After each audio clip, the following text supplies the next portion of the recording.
వరుస ఎన్కౌంటర్స్ తో మావోయిస్టులు దిగొచ్చారు. శాంతి చర్చలకు సిద్ధమని ప్రకటిస్తూ లేఖ విడుదల చేశారు. శాంతి చర్చల కోసం సానుకూలంగా వాతావరణం క్రియేట్ చేయాలని కేంద్ర ప్రభుత్వాన్ని రాష్ట్రాల ప్రభుత్వాలకు విజ్ఞప్తి చేశారు.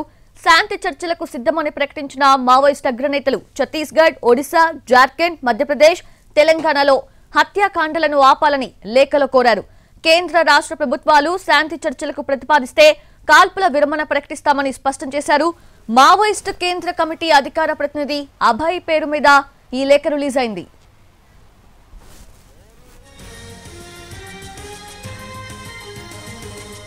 వచ్చే ఏడాది మార్చి ముగిసేసరికి మావోయిస్టులను లేకుండా చేయడమే లక్ష్యమని ఇటీవల కాలంలో కేంద్ర హోంమంత్రి అమిత్ షా పదే పదే ప్రకటించారు. ఛత్తీస్గఢ్ లో గత 3 నెలల కాలంలో భారీ ఎన్కౌంటర్స్ జరిగాయి. 90 రోజుల్లోనే 119 మంది మావోయిస్టులు ఎన్కౌంటర్స్ లో హతమయ్యారు. ఇందులో 2 మావోయిస్ట్ అగ్రనేతలు ఉన్నారు.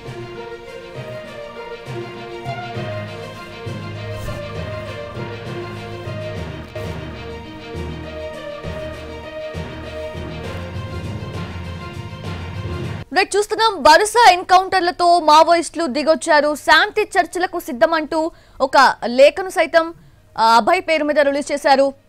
శాంతి చర్చల కోసం సానుకూల వాతావరణం క్రియేట్ చేయాలని కూడా కేంద్ర ప్రభుత్వాన్ని అలాగే రాష్ట్రాల ప్రభుత్వాలకు కూడా విజ్ఞప్తి చేయడం జరిగింది. లేటెస్ట్ అప్డేట్స్ తెలుసుకుందాము. మా crime input editor Ramesh Vaitla సిద్ధంగా ఉన్నారు. రమేష్ వైట్ల, ఏంటి మరి ఇక మీదట ఎన్కౌంటర్స్ కి కోమ పడే అవకాశం ఉందా?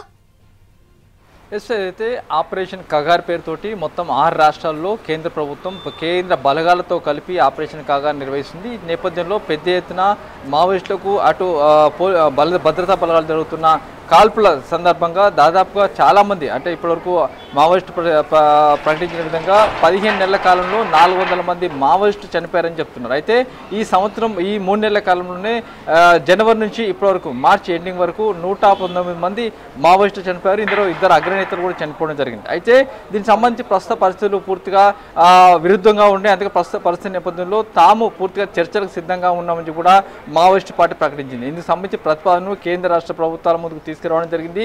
అంతేకాకుండా ప్రస్తుత పరిస్థితుల్లో అనుగుణంగా సానుకూల వాతావరణం కల్పిస్తే కాల్పుల విరమణ కూడా చేస్తామని కూడా మావోయిస్టు పార్టీ ప్రకటించింది. ఇందుకు సంబంధించి మావోయిస్టు కేంద్ర కమిటీ కేంద్ర అధికార ప్రతినిధి అభయ్ పేరుతో ఒక లేఖ విడుదల కావడం జరిగింది. ఈ లేఖలో పలు విషయాలు కూడా ప్రస్తావించడం జరిగింది. అయితే మావోయిస్టు పార్టీ విడుదల చేసిన కేంద్ర దీంట్లో చాలా విషయాలు కూడా ప్రస్తావించారు. దీంట్లో ముఖ్యంగా చూసినట్లయితే ఆపరేషన్ కగార్ పేరుతోటి అటు ఆంధ్రప్రదేశ్, తెలంగాణ, జార్ఖండ్, ఒడిశా, ఛత్తీస్గఢ్, మహారాష్ట్ర, మధ్యప్రదేశ్ మొత్తంగా 6 రాష్ట్రాల్లో ఆపరేషన్ కగార్ పేరుతోటి ఇప్పటివరకు ఆపరేషన్ నిర్వహిస్తున్నారు. దీంట్లో పెద్ద ఎత్తున భద్రతా బలగాలు మావోయిస్టులను ఏర్పారేస్తున్నారు, చంపివేస్తున్నారు, ఎన్కౌంటర్ చేస్తున్నారు.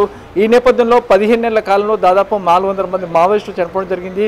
ఇప్పుడు పరిస్థితులు పూర్తిగా విరుద్ధంగా ఉన్నాయి. అంతకంటే ఈ నేపథ్యంలోనే ప్రస్తుతం ఉన్న పరిస్థితుల నేపథ్యంలో ఇక్కడ మావోయిస్టులు చర్చలకు తాము సిద్ధంగా ఉన్నామని చెప్పి కేంద్ర కమిటీ అధికారికంగా ప్రకటించడం జరిగింది. దీనికి సంబంధించి దీంట్లో చూసినట్టయితే ఇప్పటికీ ఈ స్థితిలో ప్రజలు ప్రయోజనాల కోసం ఎప్పుడైనా శాంతి సిద్ధంగా ఉన్నాం. శాంతి చర్చల కోసం సానుకూల వాతావరణం కలిపి ఏర్పాటు చేయాలని కేంద్ర రాష్ట్ర ప్రభుత్వాన్ని ముందు ప్రతిపాదన చేస్తున్నామని చెప్పి మావోయిస్ట్ అధికార ప్రతినిధి అభయ్ పేరుతో లేఖ విడుదల కావడం జరిగింది. అయితే కేంద్ర రాష్ట్ర ప్రభుత్వాలు సానుకూల వాతావరణం కావచ్చు, సానుకూలంగా స్పందిస్తే ఆ మేరకు కాల్పుల విరమణ చేసేందుకు కూడా తాము సిద్ధంగా ఉన్నని కూడా ప్రకటించి ఉన్నారు. అయితే మొదటిసారి కాల్పుల విరమణ కావచ్చు, శాంతి చర్చల ప్రతిపాదనను అటు కేంద్ర కమిటీ తీసుకురావడం జరిగింది. అయితే దీనికి సంబంధించి అటు కేంద్ర ప్రభుత్వం ఏం చెప్తుందో చూడాల్సిన అవసరం ఉంది. ఎందుకంటే ఇప్పటివరకు శాంతి చర్చలకు సంబంధించి కేంద్ర ప్రభుత్వం సిద్ధంగా లేదు. అంతేకాకుండా శాంతి జరపడానికి సిద్ధంగా లేదు.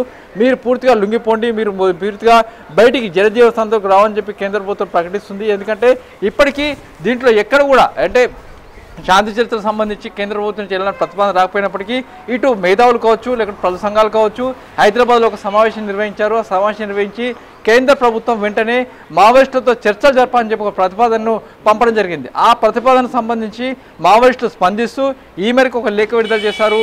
దీంట్లో తాము శాంతి చర్చలకు సిద్ధంగా ఉన్నాం, సానుకూల వాతావరణం కల్పిస్తే చర్చలు జరిపేందుకు కూడా సిద్ధంగా ఉన్నాం, అంతే కాల్పుల విరమణ చేసేందుకు తాము సిద్ధంగా అని చెప్పి కేంద్ర కమిటీ అధికార ప్రతినిధి అభయ్ ప్రకటన చేయడం జరిగింది. కాబట్టి దీనికి సంబంధించి కేంద్ర రాష్ట్ర ప్రభుత్వాలు ఎలా స్పందించో చూడాల్సి ఉంటుంది. మరోవైపు చూసినట్లయితే ఆపరేషన్ కగార్లో భాగంగా జూలై వరకు మొత్తంగా మావోయిస్టులను ఏర్పారేస్తున్నాం, మావోయిస్టుల దండకారణ్యం నుంచి మొత్తంగా పంపించి వేస్తున్నామని చెప్పి కేంద్ర ప్రభుత్వం ఇప్పటికే ప్రకటించింది. కాబట్టి ఈ నేపథ్యంలో ఇప్పుడు కేంద్ర ప్రభుత్వం శాంతి చర్చలకు ఒప్పుకుంటుందా లేదా చూడాల్సిన అవసరం మాత్రం ఉంది. అంటే రమేష్ వైట్ల కేంద్ర ప్రభుత్వానికి అనుగుణంగానే రాష్ట్ర ప్రభుత్వాల రెస్పాన్స్ అండ్ రియాక్షన్ ఉంటుంది అనుకోవచ్చా? ఎస్, కేంద్ర రాష్ట్ర ప్రభుత్వాలు కలిస్తేనే దండకారణ్యం కావచ్చు, లేకుంటే ఇప్పుడు ఆపరేషన్ కగారు కావచ్చు, ఈ రెండు కూడా సక్సెస్ అవుతాయి, లేకుంటే సక్సెస్ కావు. కేంద్ర ప్రభుత్వం అప్పుడు పెద్ద ఎత్తున బలగాలను రాష్ట్రాలకు పంపించడం జరిగింది. ముఖ్యంగా మధ్యప్రదేశ్, మహారాష్ట్ర, ఛత్తీస్గఢ్, జార్ఖండ్, ఒడిశా, ఆంధ్రప్రదేశ్, తెలంగాణ ఈ మొత్తంగా 6 రాష్ట్రాలకు సంబంధించి కూడా బలగాలు కేంద్ర బలగాలు మోహరించి ఉన్నాయి. దండకారణ్యం మొత్తంలో ఎక్కడ పడితే అక్కడ మావోయిస్టుల కేంద్ర బలగాలు క్యాంపులు ఏర్పాటు చేసుకొని ఆ మేరకు మావోయిస్టులను ఏరివేత కార్యక్రమం చేపడుతున్నాయి. అయితే కేంద్ర రాష్ట్ర ప్రభుత్వాలు సానుకూలంగా స్పందిస్తేనే చర్చలు జరుగుతాయని చెప్పి కూడా ఇటు మావోయిస్టులు చెప్తున్నారు. ఆ మేరకు కేంద్ర రాష్ట్ర ప్రభుత్వాలు స్థానికంగా స్పందిస్తేనే చర్చలకు తాము సిద్ధంగా ఉన్నాం. అంతేకాకుండా ఆపరేషన్ కగార్ పేరుతో భద్రతా బలగాలను పూర్తిగా నిలువరించాలి. దీంతో పాటుగా తాము చర్చలు జరపాలి. అంతేకాకుండా అక్కడ పూర్తిగా సానుకూల వాతావరణం రావాలంటే మేము కూడా కాల్పుల విరమణ చేస్తామని కూడా మావోయిస్టులు ప్రకటించి ఉన్నారు. కాబట్టి దీనిపైన కేంద్ర ప్రభుత్వం ఎలాంటి ప్రకటన చేస్తుందో చూడాల్సిన అవసరం ఉంది. Yes Ramesh Vaitla, thanks for the live updates.